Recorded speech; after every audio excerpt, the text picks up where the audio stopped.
Lugadanan sarong 40 anyos na barangay Kagawad makalihis pagbabadilon sa laugkan sa idang compound sa barangay Espinosa, Masbate City. Sigun sa pamilya kaini, nasa duyan ang biktima kan biglang mag-abot ang duwang suspetsado na nagmalumalong ma-apply sa driving school hasta sa bigla na sanang pinagbabadil ang opisyal.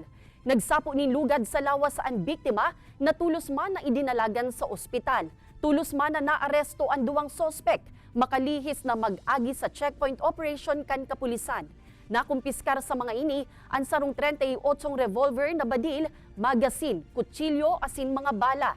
Sa ngunyan nasa kustodiya na kan kapulisan ang nasambitan ng mga suspetsado, mantang nagpapadagos pa ang investigasyon kan PNP tanganing maaraman ang motibo sa krimen. Siguro kanito political related incident ito.